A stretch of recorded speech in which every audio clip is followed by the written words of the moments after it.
Taarifa za hivi punde zinasema kwamba kufuatia maandamano makubwa yanayoendelea katika sehemu mbalimbali nchini Tanzania, Rais wa nchi hiyo Samia Suluhu Hassan ana mpango wa kupanda ndege na kutorokea mafichoni. Hii ni kufuatia kuwepo kwa vurugu ambazo wananchi wamesema kwamba wataufanya na hata huenda wakaandamana hadi Ikulu ya Dar es Salaam kwa ajili ya kutetea ukombozi wao. Tanzania ni mojawapo ya nchi ambazo kwamba wananchi wake wamekuwa na malalamiko mengi sana, huku wakimtaja Samia Suluhu Hassan kama dikteta ambaye haambiliki wala hasemezeki. Ukumbuka kwamba siku ya leo ni siku ya uchaguzi mkuu katika taifa hilo la Tanzania, lakini maelfu ama Watanzania wamesusia kushiriki uchaguzi huo wakisema kwamba hawamtaki Rais Samia Suluhu Hassan.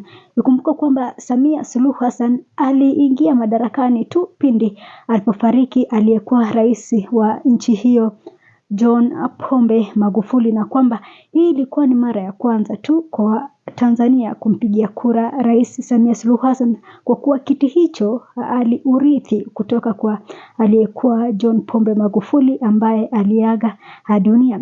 Kwa sasa maandamano yanashuhudiwa sehemu mbalimbali katika nchi hiyo, na nimeweza kupitia tu katika mitandao mbalimbali ya social media, na naona kwamba baadhi ama vyombo vya habari kutoka Tanzania vimesusia kuripoti maandamano yanaendelea.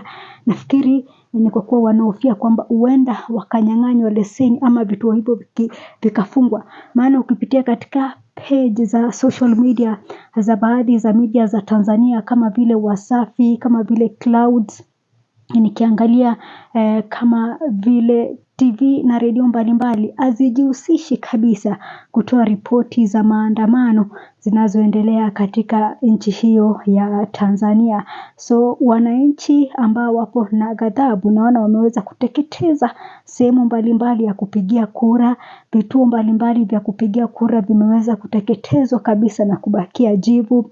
Nimeona vile vile sehemu ama moja ya biashara kubwa ya waziri wa fedha wa nchi hiyo Mwigulu Nchemba, kuna sehemu yake moja ya kuuza magari. Inaarifiwa kwamba vile vile wananchi wameweza kuteketeza na kuangamiza biashara hiyo. Kwa hivyo tu ni ghadhabu ya wananchi, ni hasira za wananchi, maana wanasema kwamba kwa muda mrefu sasa wamekuwa wakielezea matatizo yao, shida zao kwa Rais Samia Suluhu, lakini hajakuwa akiweza kuwasikiliza wananchi wala kufuatilia matatizo wanayopitia wananchi, na hivyo wanatishia kwamba wataweza kuandamana hadi Ikulu kuu ya Tanzania ili kuweza kupata ama kuweza kuwakilisha malalamishi yao. So kwa sasa inasemekana kwamba huenda Suluhu akaondoka katika nchi hiyo kwa hofu ya wananchi, na sijui ni wapi atakuwa anaelekea kuweza kupata usalama wake ama kutafuta usalama, ila tu kwa sasa ni kwamba taarifa za hivi punde